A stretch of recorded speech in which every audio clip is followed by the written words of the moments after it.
This is a Film Stories original podcast. We made this. Hi, my name is Scott Bellis. I played Max Fennig on The X-Files. And you're listening to the X-Cast.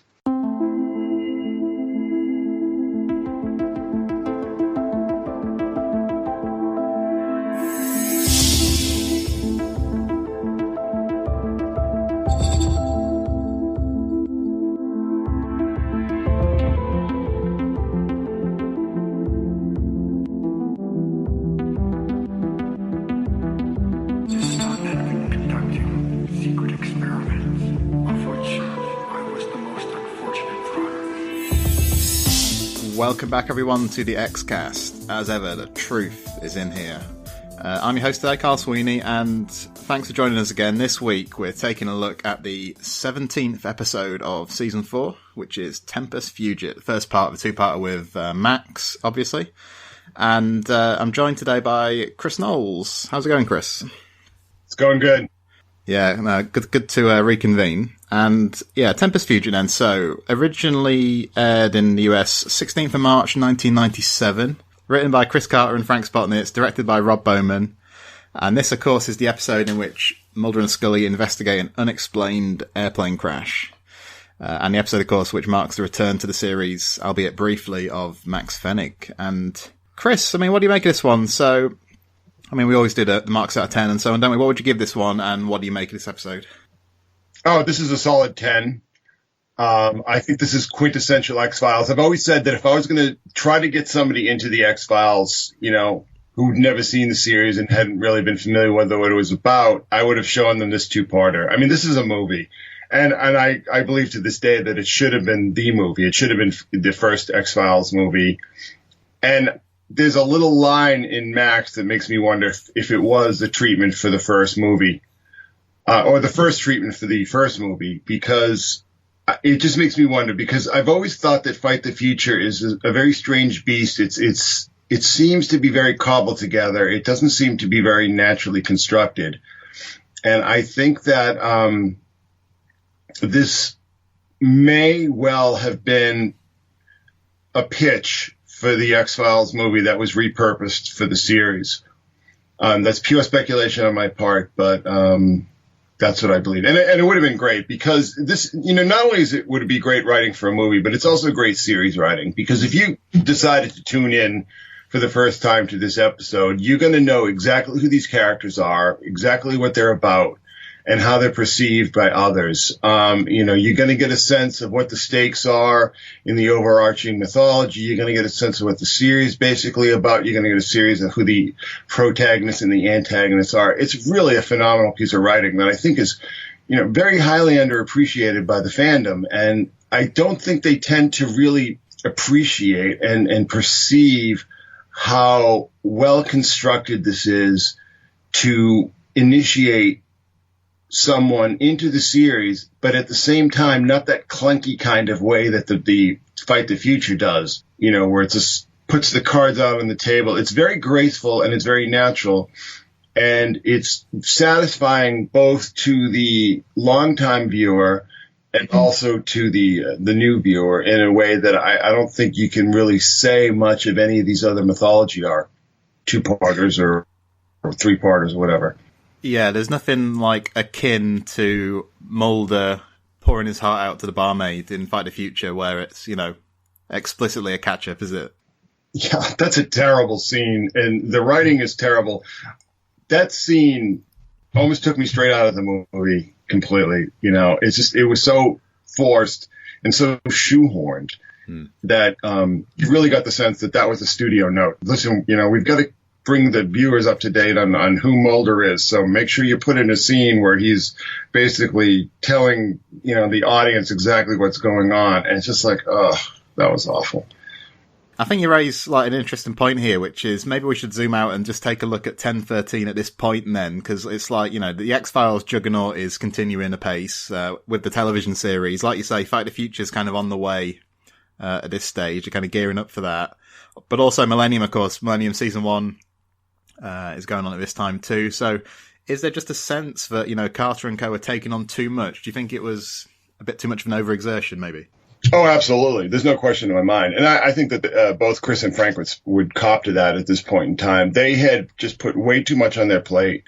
They were trying to micromanage way too much. I think that it would have been better off if Millennium had a separate and independent showrunner from day one, with Chris obviously working sort of as a executive showrunner, so to speak. I think that what had happened with this season of the X-Files is very interesting, because we had the season opener, which I thought was very weak and very anticlimactic and very scattered, even though it did set up a lot of important plot points that would really pay off beautifully towards the end of the season.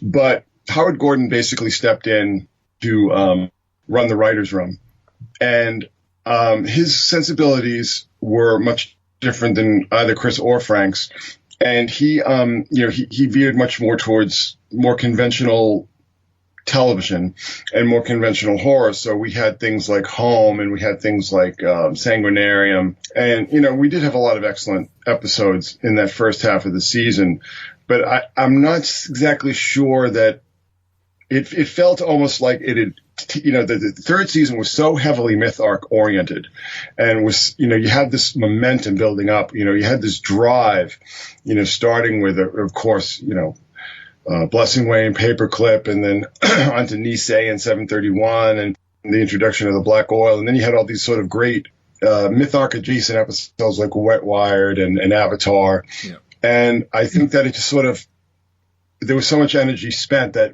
by the time they got around to Tulithakumi, that there was just kind of almost this exhaustion.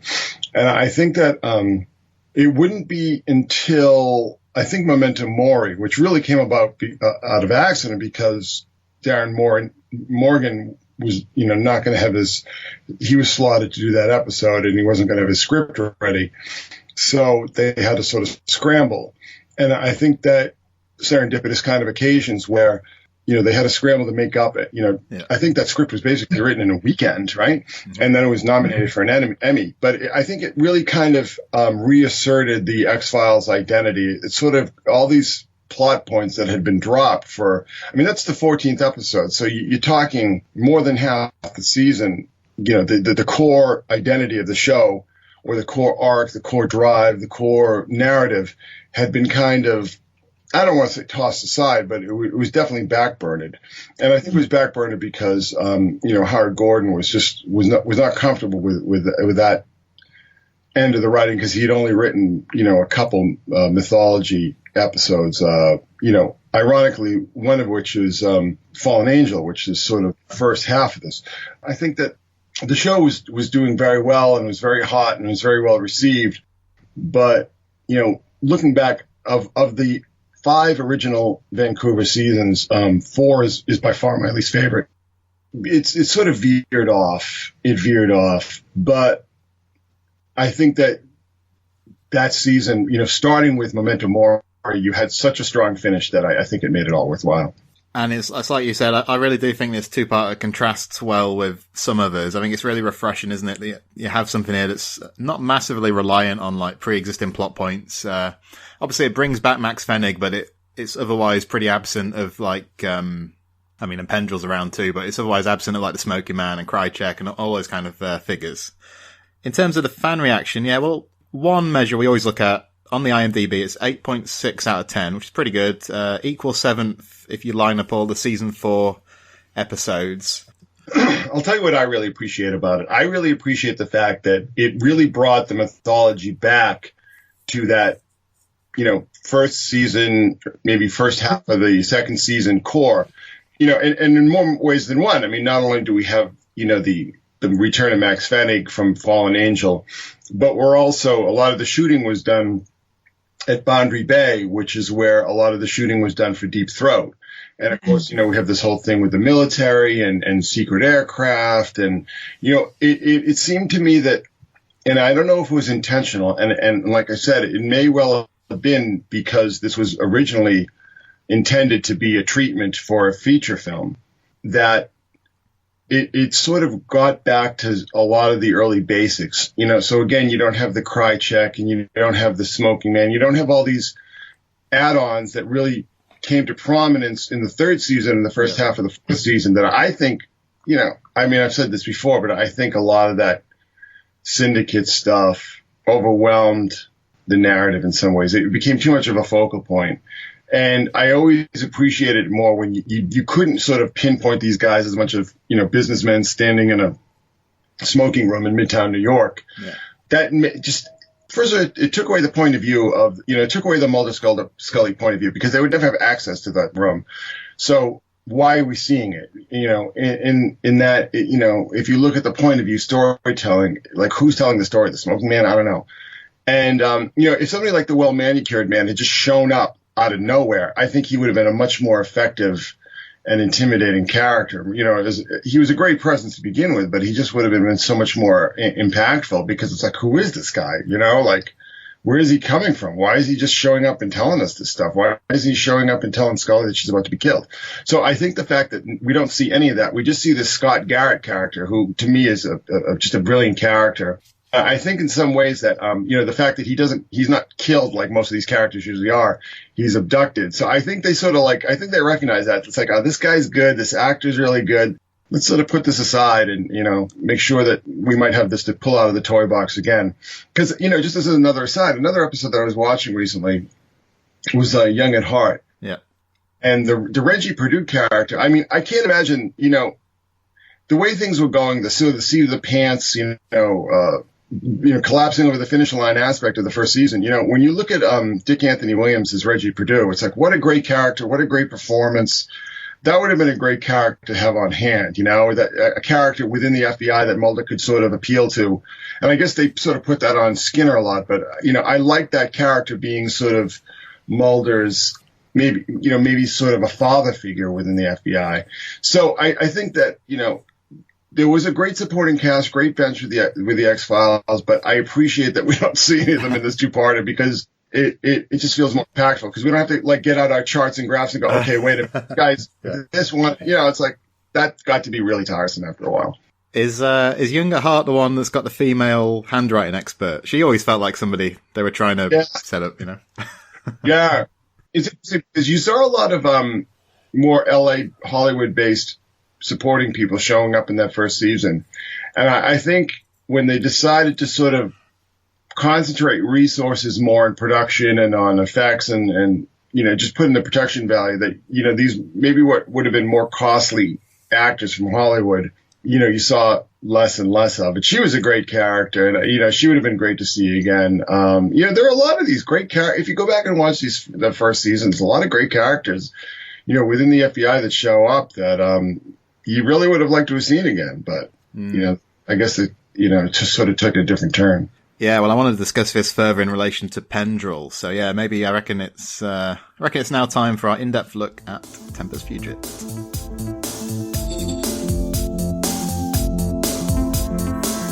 In the teaser, of course, I think the key points here are, first of all, the return of Max Fennig. Only one previous appearance in Fallen Angel, the earliest days of the series, really, but a highly memorable character. He's been shadowed on a plane, apparently because of something he's carrying, but a UFO intercepts the flight. So, yeah, I think the choice to bring back Max is a very interesting one and a good one. And I really like the way it's done. It's kind of classic X-Files. Hey, he's back, but then he's within a few minutes we know he's dead. So, a very, very interesting choice. And this teaser as a whole, I think, is suitably intense. How about you? Oh, it's fantastic. And that actor, David Palfy, has shown up in a lot of other series, particularly the very short-lived Blade series, which also had Robert Wisden in it, and some other X-Files people. So, that's a terrific teaser. It's shocking to see, Mac go from this goofy sort of happy-go-lucky paranoid to being like, actually paranoid, and people are really out to get him. It's an interesting tonal change from the first season. And, don't forget that, Fallen Angel has to do with a UFO crash that's presented as a plane crash. And this is like a plane and a UFO colliding. So, this is sort of like a circle being closed there that I think is really effective. Yeah, this episode definitely has that early seasons feel, like seasons 1 and 2 feel, like you say. I mean, you also have this stuff with the kind of cloak and dagger stuff where he's being tailed or whatever. And I know you've spoken in the past about Frank Spotnitz's love for like spy fiction and that kind of thing. And you sort of feel a bit of that through this two-parter too, don't you? Yeah, it's a little bit of that James Bond, but it's I think it's directly preceding. Well, of course, Mentor Moria is almost like an anomaly in the arc of the series, but the previous two-parter was Tunguska and Termina. I call it interminable because it's just like this endurance test of just bad dialogue, bad settings. That whole Russian thing was just so hackneyed and old, corny and old-fashioned. And that was just, I still can't tell you to this day what the hell that episode was about, like why they had to go all the way to North Dakota to put a rock in the ground where they could have just dug a hole wherever it was and then it's just like, I can't, and I don't know about Krychek, what his role in any of it was. It was just like, it was almost like a parody of the X-Files. It's just, it's just a mess. So I think that, starting, I know I've said this before, but I think starting with Talitha Kumi, which is overall a strong episode, even though so much of it is retread, so much of it is taken from other, particularly from One Breath. But, Herrenvolk is terrible. Tunguska is pretty good, pretty solid. I'd give it maybe like 4 out of 5 stars. And then like Termit is just awful. But the mythology is just kind of creaking and lurching. I don't think it's really till, they get back to the whole, Erlenmeyer Flask kind of thing. It's like, it almost seems to me that the mythology was spelled out. Let's just say the core of the mythology is spelled out so beautifully, starting maybe with EBE and then Erlenmeyer Flask. And then, Little Green Men is almost like a throwaway. It doesn't seem to have anything to do with anything. It's just like, they just had read Contact and thought, they'd like to sort of riff on that. The Dwayne Barry Ascension One Breath. So it's like from EBE to One Breath, you sort of have like the basic parameters of the mythology spelled out, and then moving towards, to Colony when you start to have the clones and the colonization and stuff. So it's like, that to me is like, that's your home base. And the further you move away from that home base, the further afield you go from those core elements, I think the weaker the storytelling got. And I think that in many ways, Tunguska is sort of like, Tunguska Termit is sort of like the avatar of this, just like the series is really going off the rails and just going off in direction.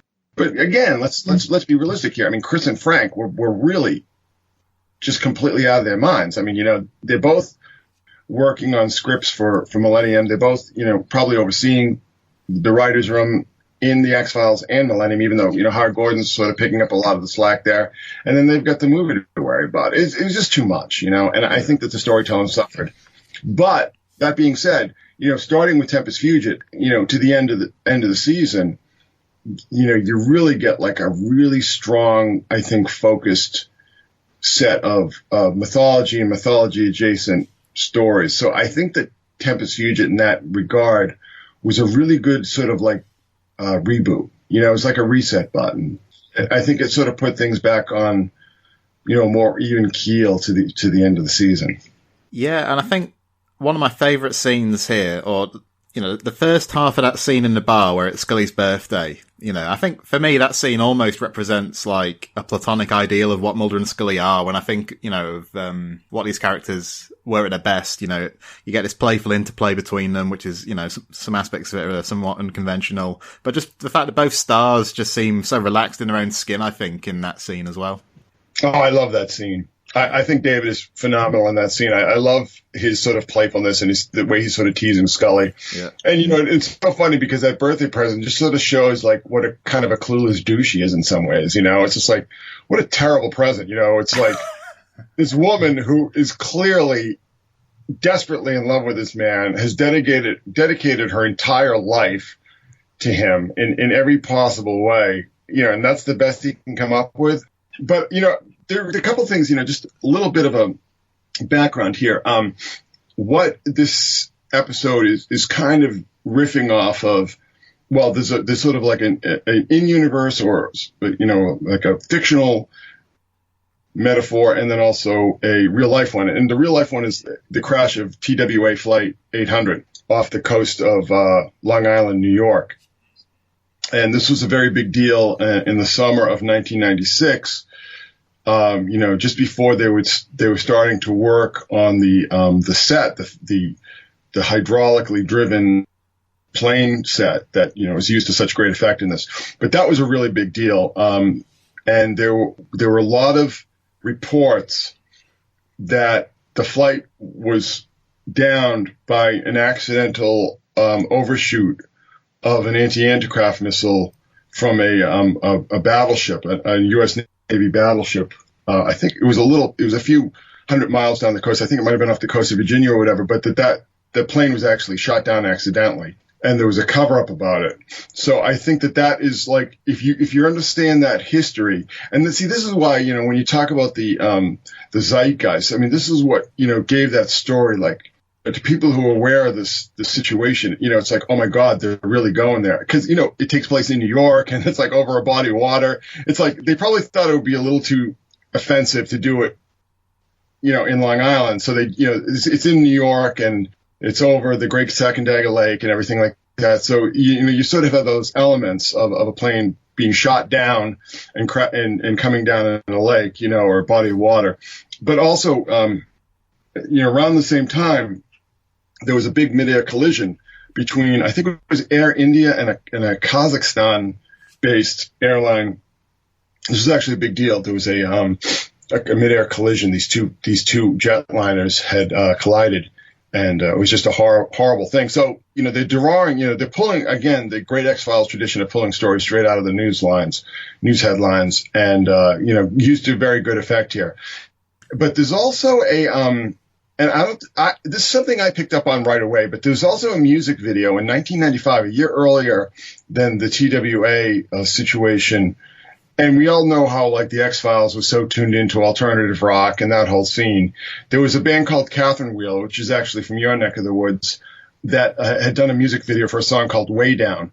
And if you watch the video, you can kind of see, like, oh, okay, somebody watched this video, probably Chris Carter, and said, I want to do something like that, because the music video takes place in a jetliner, an airliner, commercial airliner that's crashing, and how all the people react and everything. And I think that made a big impression on somebody within the X-Files universe. And interestingly enough, that music video was directed by Mark Pellington. And if you know that name, Mark Pellington directed Arlington Road with Jeff Bridges and Tim Robbins, and also directed the Mothman Prophecies with Richard Gere, which was very heavily influenced by the X-Files. Obviously, very stylistically influenced by the X-Files. So it's a very interesting, again, these circles being closed here. So I just recommend that if anybody is a fan of that episode, to go on YouTube and just look up the video for Way Down by Catherine Wheel, and I think you'll pretty much see where I think Chris Carter sort of got the germ of the idea, and then ordered the construction people to do something with a plane while he figured out what story he wanted to tell about it. Yeah. Well, I don't think I've seen that video, or at least not for a long time, so I'll have to go on YouTube and check it out. But, talking about the crash, and so Sharon Graffia turns up, and Mulder and Scully end up attending this meeting, don't they? And I think this is a very well cast episode overall, and Joe Spano as Mike Millar, great character who goes on this journey over the course of the two-parter. It's a good arc, but it's convincing, and it isn't milked for sentimentality like you can imagine another series doing, if you know what I mean. And the actor is just very good. It's it's uncanny to me that they were able to pull something like this off in the middle of a season, because this, if you really look closely if you watch this, and if you watch it without the credits and so on and so forth, I mean, you're really going to get a sense that this is a film, this is a movie, this would be a pretty moderately sized hit movie in the late 70s. I mean, this is like a great classic 70s conspiracy film. Joe Spano, who, and actually I had spoken to Chris Carter about this, he said that he was a huge fan of Hill Street Blues in the early 80s. And Joe Spano was one of the stars of that. And so was Bruce Weitz, who was in Irresistible. So, but Joe Spano's, this is the value of a really, really high quality actor, a high quality star caliber actor who's an actor, not necessarily a star. And Joe Spano's performance is just unbelievably beautifully rendered. And it gives that arc of his character's development where he's just like, has nothing but the spitting contempt for Mulder at the beginning. And then all of a sudden he's like, oh crap, this guy's right, and then he has his revelation in the swamp with the UFO and Sharon Graffia. It's just, and also that Sharon Graffia is played by Chilton Crane, who's been in everything that's been ever made in Vancouver. She starred in it she appeared in it one time or another, and she's a tremendous actor, and she does a terrific job here. And again, I mean, it's astonishing to me that they were able to pull this off. And it just seems like it's almost magical, it's almost like a kind of magic that they were able to do all this and make it all work together. It's just astonishing to me. Yeah, and to go back to what you're saying about the crash site, I absolutely agree. And I was really struck this time by those aerial establishing shots that kick off that scene. It's always worth reiterating just how visually impressive this series often was, and to remember that this was at a time when TV generally was just regarded as an inferior relative of filmmaking, really. And The X-Files definitely an important series in helping start to change attitudes in that respect, isn't it? Oh, there's no question about it. Because if you go back and look at, even well-regarded hour-long dramas from the late 80s and early 90s, they look like television. Everything is very brightly lit. If not, it's sort of like that Miami Vice kind of highly stylized music video kind of look. Obviously, I mean, clearly Chris Carter and Bob Goodwin were clearly watching those earlier episodes of Twin Peaks where, David Lynch came into television, and I think he blazed the trail for the X-Files, but the X-Files, I think Twin Peaks, the original series, ran out of gas very quickly, certainly after the first miniseries there. And the X-Files was able to sustain that kind of energy because you had people that were, veterans of television and were interested in producing television where David Lynch clearly was not. So I think that, because really, if you look at Twin Peaks: The Return, it's just an 18-hour long movie. I mean, he's still a movie maker. He doesn't care about television. And Chris Carter, I think, really did care. And, there were a lot of, Vince Gilligan, all these people, Morgan and Wong, Howard Gordon. I mean, these are people who really loved and really wanted to see television, sort of fulfill its promise, And the season one kind of vibe we've kind of spoken about, you definitely get that through these scenes. Not just the fact that it's Max Fenniger talking about, but also this stuff with the time discrepancy with the watches and the 9 minutes lost and that kind of thing. So, reminiscent of the pilot and the early scenes in EBE. So, at that crash site, I think what's going on, Mulder's kind of got this hypothesis that Max has been abducted, but then there's the moment where Scully tells him that Max is dead, and Duchovny's really good there, isn't he? Because he doesn't kind of mine these moments for the kind of emotion in the way a lot of actors would, even though you can tell Mulder is, very affected.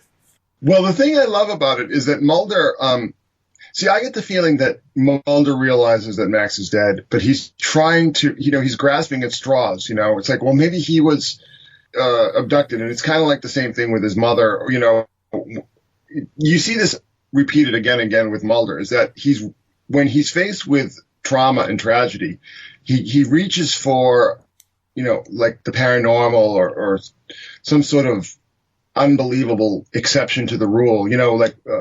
His sister, when he goes in a lake, it's like, well, I've heard people who could, survive for 36 hours in water that cold. And, the mother, it's like, she didn't kill herself. They were after her and they staged it to look like a murder. And David is just so he's phenomenal in this entire two-parter. Yeah. And I think he's phenomenal in so many episodes this season, particularly Paper Hearts. And we might have discussed this before, but I think David is really phenomenal at playing beats that other actors have not played. And I think he really makes use of this character and the potential of this character to sort of reach into spots that other actors would not, to sort of find a core to his performance that has nothing to do with contemporary television. And he's just that moment. And let's not forget Chris and Frank and their great writing, that, you have a character who just, he has, he needs an escape hatch from reality in that sense. And that's what makes that so poignant to me. Yeah. And like the writers and the directors provide him with these opportunities these opportunities for us to watch Mulder kind of sit and think. So I'm thinking of that scene where he's sat with Max's body, which is quite moving, I think. And then you sort of see him switch modes, don't you, where he kind of, his investigative brain clicks in and he starts checking the body bags for wristwatches. So yeah. And, Mulder fixes on this idea that someone's stolen the past from these passengers, the cover-up is underway, and so on. And they meet with that guy, Louis Frisch, don't they? Who'll be important in this episode. And, again, I like the actor. I like the way he plays that scene where you can't really see the gears turning, I don't think, initially when he speaks to Mulder and Scully, or at least I couldn't, but then you immediately find out, don't you, that he's been ordered to give them false information. And again, it seemed a good shrewd casting choice, I think, this guy.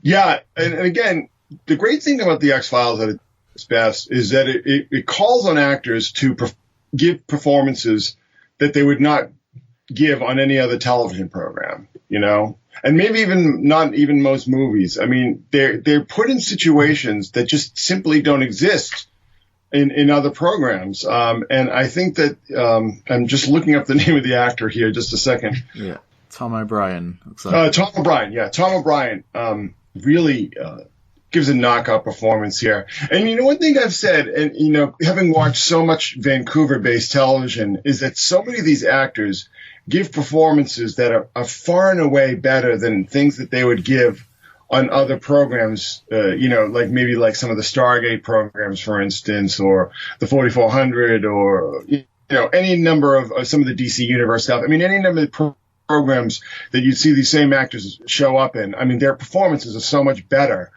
in the X-Files than they are in these other things. And I just think it's that, again, it's that imperative coming from the top down. Yeah. From Chris and Frank and Howard Gordon and everybody involved at in the senior level of management. It's like, you do your best work here, or, you're done. I mean, for instance, the guy who owns the fishing boat towards the end of this episode. I mean, I've seen that guy in a bunch of stuff, and he, I don't want to say bad things about the guy, but he's really not a very good actor.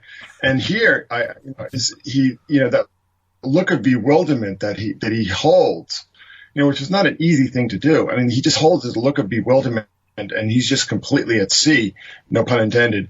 It's a fantastic performance, and again, something that you wouldn't necessarily see that same actor give. And another one of my asides here in Nisei, when Scully shows up at Betsy Agopian's house, and the woman who isn't Penny Northern, I forget her name, but that actress, the shorter woman with the dark hair. Yeah. I mean, I've seen her in a bunch of stuff, and she's, maybe it's just the context or, the direction or whatever. She's really not that great an actor, but she's tremendous in Nisei. So I just think that it was like so many things went right for the X-Files. And one of the things that went right is that they just were blessed with this incredible pool of talent that were schooled in more of a British way of acting, where you melt into your role and you serve the role, rather than a more American way where you appear on television to call attention to yourself.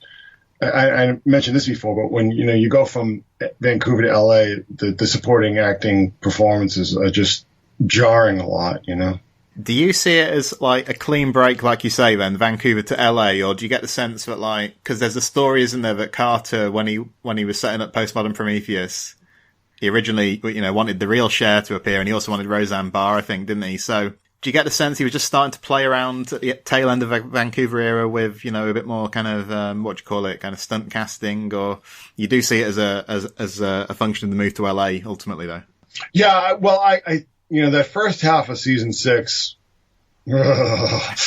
slowly I turn step by step. No, it's just like, I mean, Ed Asner, I've seen Ed Asner be phenomenal in any number of things on television and in movies. And I never wanted to see him ever on the X-Files, particularly at that point in the career when, I think actors, they reach a certain point in the career, they just start playing themselves. It's like the Jack Nicholson, Sean Connery syndrome.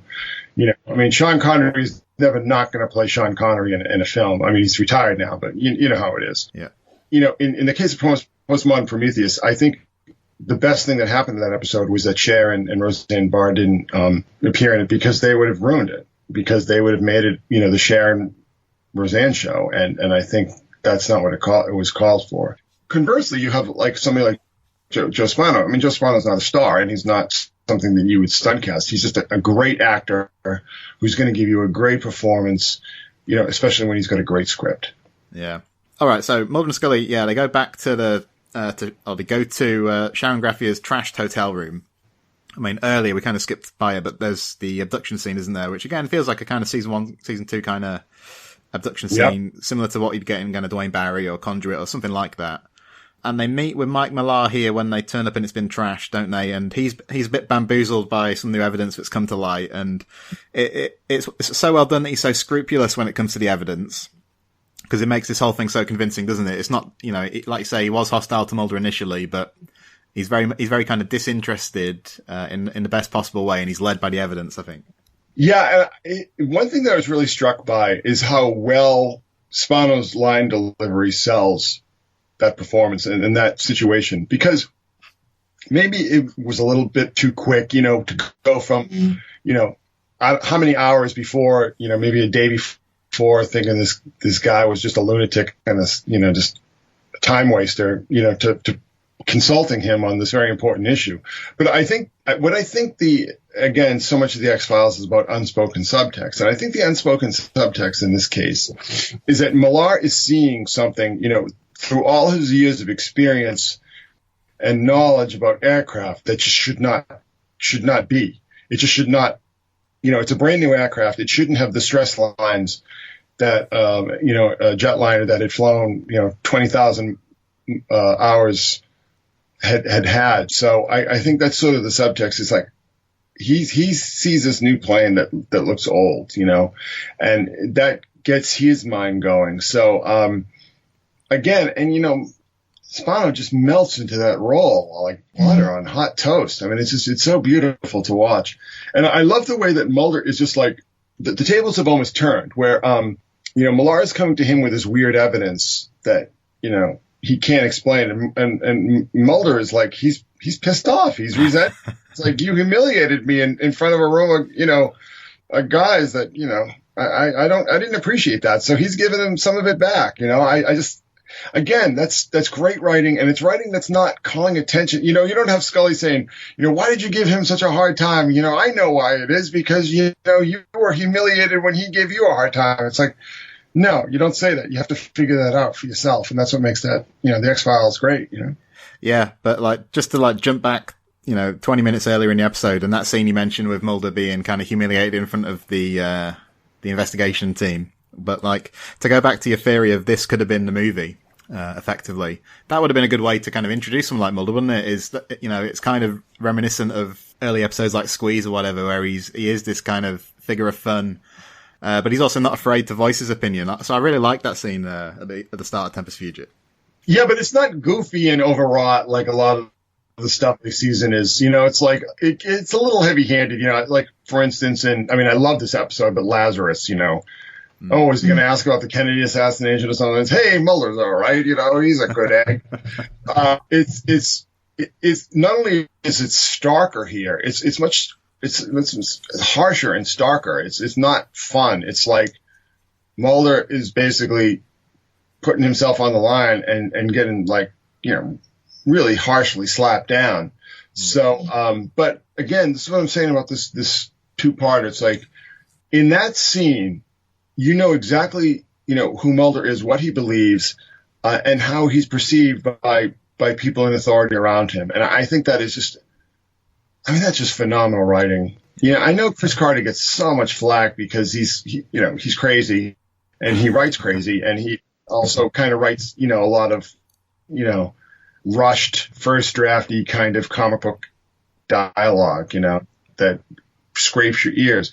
But when he's on his game, it's like, he's putting in things that are so subtle and so sophisticated and so finely rendered that I think the problem is that it just flies over a lot of people's heads, and it's unfortunate, So let's see what's happening. So there's that scene, isn't there, where Louis Frisch discovers his colleague's dead body, and then there's the hit squad after him, but he manages to escape capture. So yeah. And, let me just interject, because I mean that's a scene that we've seen, going back as far as Little Green Men, like the hit squad, and we saw it in Pipe Maru, and we saw it in Paperclip. I mean, it's almost like a stock riff. But the way it's presented in this episode, and the way he's sort of hiding up on the roof, and he's clearly terrified, I think it's almost like they perfected the formula. They had a bunch of dry runs, and then like that whole stock X-Files riff of like the Death Squad showing up, to murder the hero. It's just so beautiful, and I think it's even more beautiful because it's not Mulder, right? And somebody who could die, it's something like, you have no reason in the context of the X-Files history to not believe that he's not going to get a bullet in the head, I mean, so you really feel the panic and the terror since, you've been put inside this character's head, Yeah, I really agree. And I love the moment where you first see the headlights of the advancing cars from his view atop the in the tower or whatever. And that's Boundary Bay. I mean, it's the same place where they filmed Deep Throat and probably a bunch of other things. And the interesting thing too is that the air crash, the crash site. And we didn't really talk about how great David is in that, and just how beautiful that whole scene is. Even though it's completely horrible.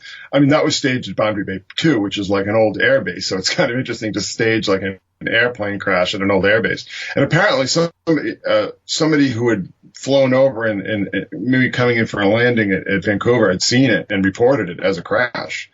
A pilot had. Yeah. I mean, it just feels like, I don't know, like the exact ratio, but am I right in thinking that, whenever these mythology two-parters would come along, they aired during the sweep season or whatever, and I guess the budget earmarked for these episodes was considerably more than for, your average standalone, I guess. Yeah, but this wasn't filmed during, it wasn't aired during sweeps. Oh, okay. Because sweeps is February and November, I think. And this is March, so I mean, this is late, and that just shows you how sort of off kilter this season was. That you had something that really would have been your sort of sweeps week centerpiece airing late. But I do believe that Memento Mori was there during sweeps. So, all right, so let's see the scene with Mulder, Scully, Miller, and Frisch. Where we get these competitive narratives going on about what happened to Flight 549, and which will continue all the way through this and the next episode. I guess the main point here is there could be a second crash site is what they decide. And Millar says, if there's a second crash site, let's find it. Just a small moment, but another great little moment for him.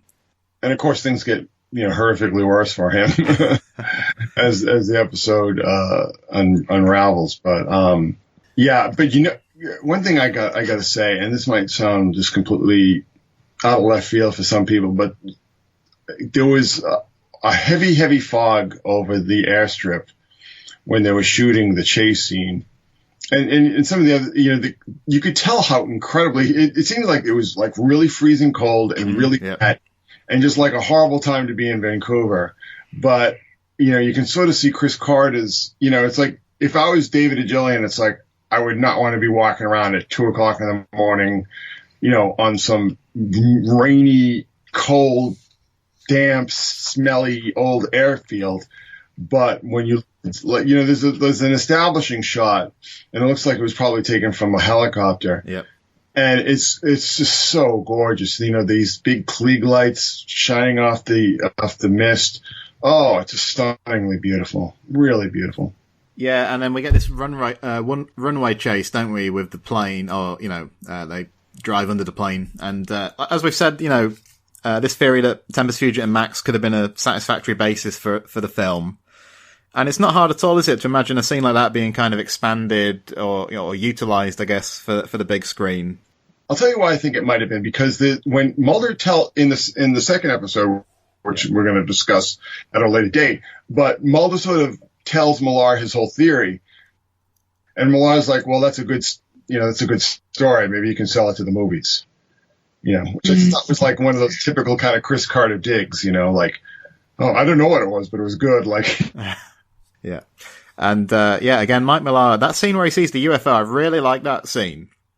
And I think he sells it brilliantly, because his heavy breathing when he sees, the UFO, the ship, and his performance really sells the experience, the mix he's feeling of like awe and terror, and ultimately the scene concludes with Sharon Graffia return. But again, he's excellent, with what he has to do in that scene. But if you look at that scene, if you look at the way that scene is visually presented, it's almost like a redo of that scene in Deep Throat when Mulder is running down the runway and the UFO appears over his head and shines down the big spotlight on him. Yeah. I mean, if you look at those scenes back to back, again, I think that, and this is another reason why I think this might have been, produced from a treatment for a feature film, because, you see, there's a lot of callbacks to early, aside from the obvious one of Max, but there's a lot of sort of callbacks to earlier first season episodes, and I think that particular scene is one of them. So if we continue down this train of like speculation then, so what do you think the reason could have been for rejecting this as a treatment? Because like we've said, we really like these episodes. They turned out really well. They seem to hit all the marks they're kind of going for. But maybe it was just a sense, I don't know, do you think that the kind of powers that be felt, oh, well, we got to kind of service the ongoing, mythology framework or whatever a bit more? Do you think that would have been what kind of led the decision? Oh, there's no doubt in my mind. That's exactly what happened. Because look at the second movie. I know a lot of people don't love the second movie, and I'm completely mystified by that. Being the Vancouver season 2 fanatic that I am. But they did a second feature film that I've pointed out on the blog allegorizes all the basic tenets of the mythology. You have an alien, quote unquote, abducting people, alien scientific experiments. I mean, it takes all the basic plot points of the mythology and puts them in a very real world context. And I think that is maybe more of Carter's, particularly Carter and probably Frank's, inclinations. I think the studio, I think so many of the things that, kind of really irritate fans like us, say things that, you saw in the truth or everything. I think a lot of that is like the studio, the network saying, you've got to spell this all out. You've got, I don't think either one of them really like to write like that. I think what they like to write like is they like to just pile on enigma upon enigma. I don't think they like to explain it. That's not fun. Yeah. And I think that if you look at their writing, I think that is more their natural inclination to avoid definitive answers. And, this is something they've both spoken to quite explicitly. They want to keep things ambiguous. They want to keep things open. They want things to be left up to the viewer's interpretation.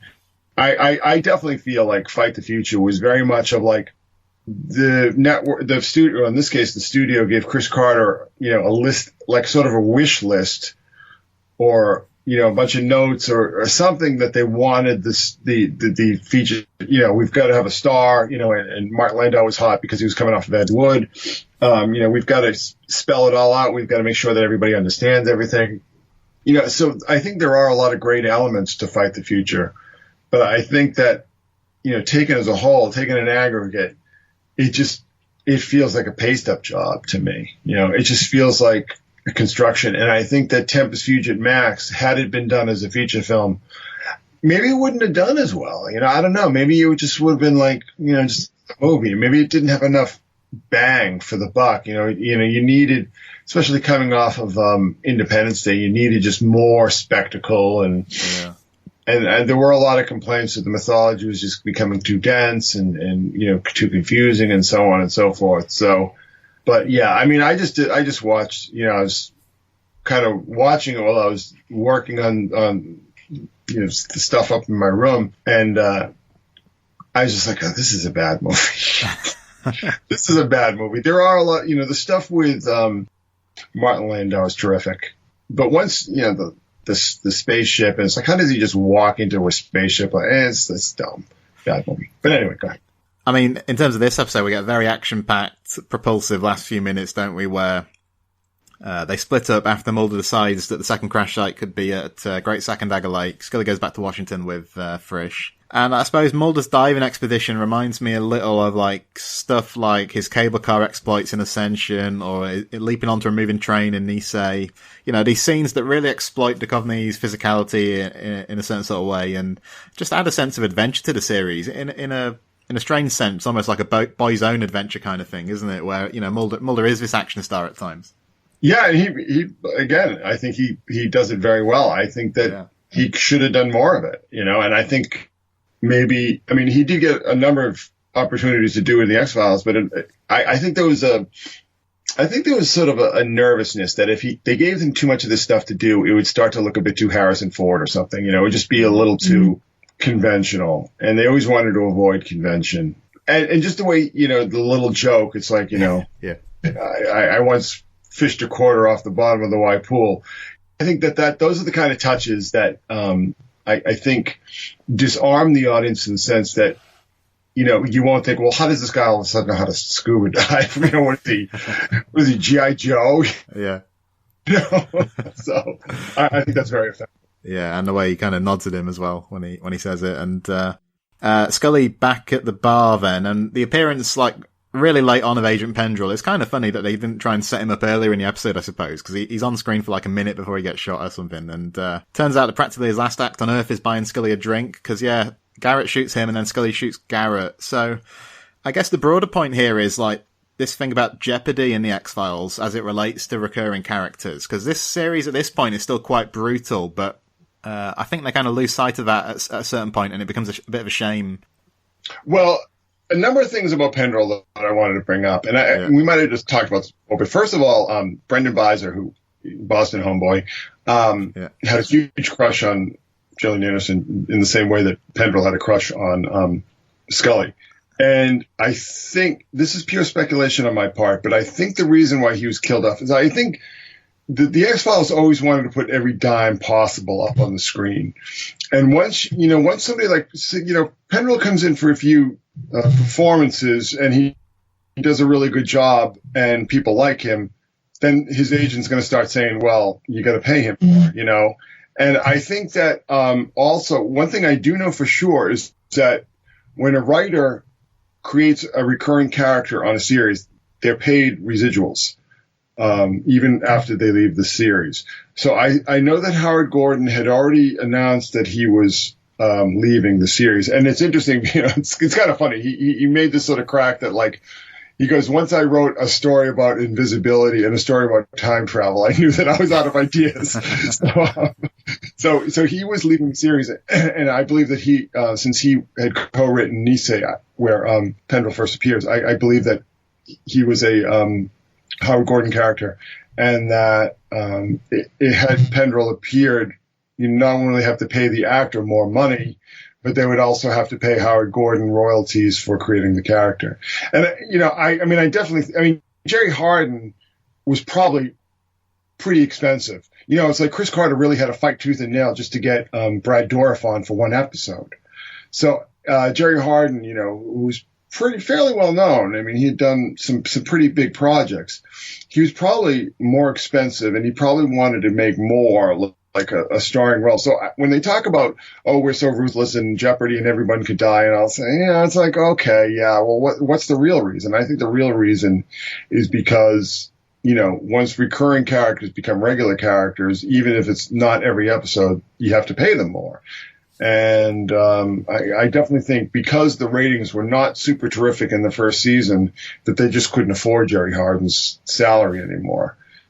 All right, so just the final scene left here, which is, you know, Mulder's diving expedition. He discovers the crashed UFO and an alien figure, presumably the pilot, before this bright light appears from kind of above and behind him. So that's to be continued. And I don't know, in the annals of X-Files cliffhangers, how effective is this one?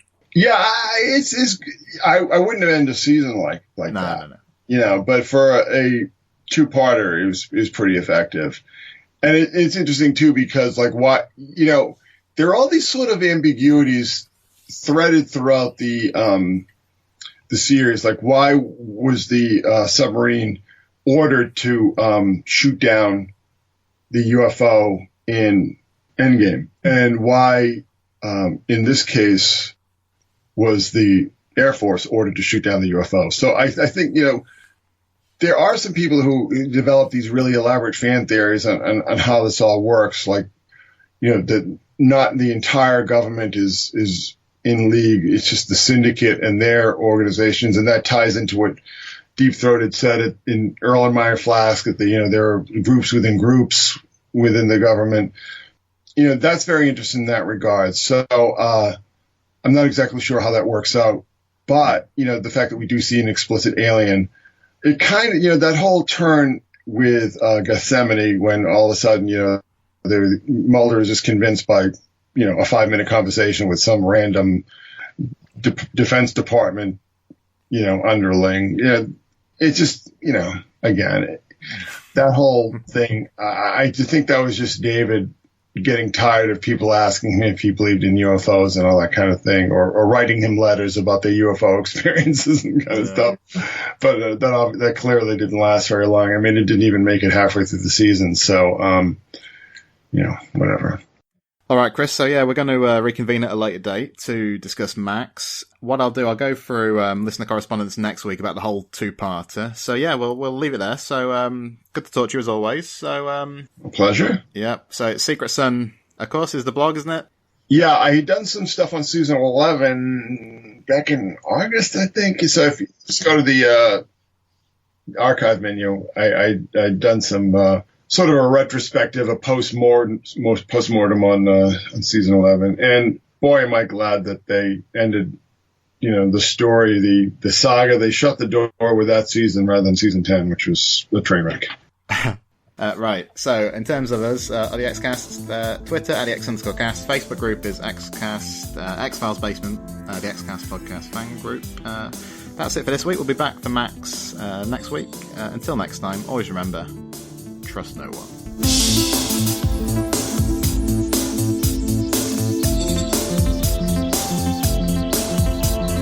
The XCast, an X-Files podcast, is produced and hosted by Tony Black, alongside a dedicated team of podcasters and X-Files fans. You can find the show on Twitter at the X_cast, on Facebook by typing in the XCast, or inside our group, the X-Files Basement, an XCast podcast fan group, plus on Instagram by typing in the XFcast. If you're a fan of the show, why not support us on Patreon?